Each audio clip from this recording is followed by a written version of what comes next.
He's a bit like a kid who went to show and tell session but had nothing to show or tell. So I don't think there's a lot to show for Australia's reputation. But really, we need to move beyond the climate change wars. I just shake my head at the 3 years we've lost under the current government, when really they've appropriated quite a few of the policies we took to the last election. At the last election, you had Mr Morrison running around the bush saying that electric vehicles, encouraging the take-up of electric vehicles by 2030 meant the death of the weekend. Here's a sporting bet. We'll see Mr Morrison in a Tesla or an EV soon, whooping it up around the bush in an electric vehicle. I mean, maybe that's what you need to do to become Prime Minister, show no shame at all. But this bloke seems to think that Australians have got the memories of goldfish, and, I don't think they all do. And we've just wasted a lot of time arguing about a scare campaign on climate when, in fact, it's the climate change which is the scary phenomena.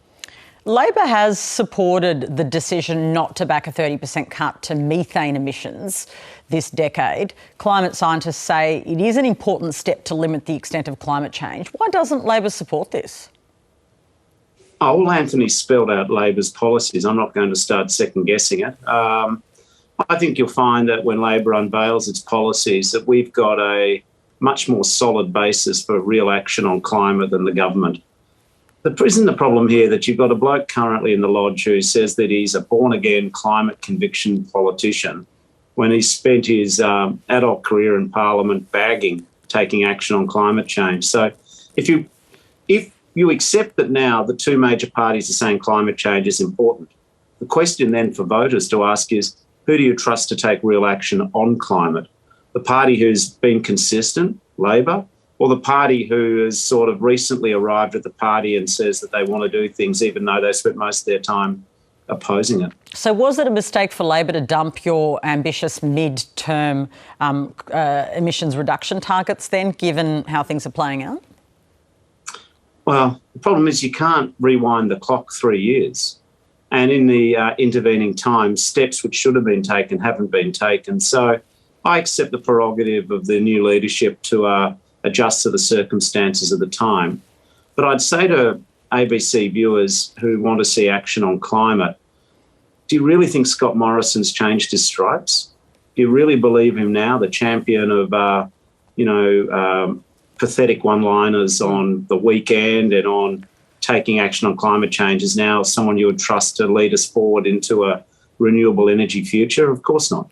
The French ambassador has warned other countries their private text messages may be weaponised by the Australian government. The Deputy Prime Minister and Treasurer both say the accusation needed to be refuted. Do you agree? I mean, if you're called a liar, do you have the right to defend yourself? Oh, listen, once you're in a fight, every side's got a point of view. We shouldn't have got to this position. I think that's the truth of the matter. Listen, I can understand the French wanted to have a $90 billion contract and they believe that Mr Morrison's acted in poor faith. For me, the issue is, the French are going to say what the French are going to say. And, as far as I'm concerned, a lot of Australians have worked out that Mr Morrison is perpetually one campfire out of the posse when it comes to being caught out. But no, I think the big issue here is the security gap, which the Liberals have left Australia in. The Liberals love to trumpet that they are the party of defence. They're the overlords of defence of Australia.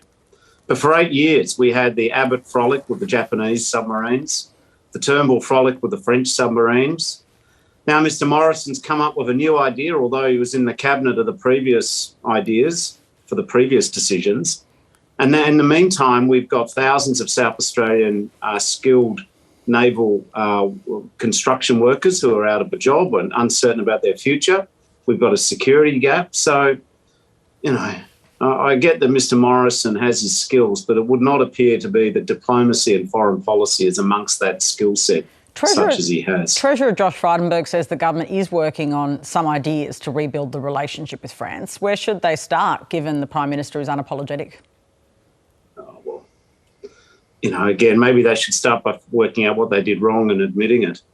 I've got no problem with us getting nuclear propulsion technology for our submarines. But, I mean, why is it that the government looks so shocked and stunned that the French are outraged?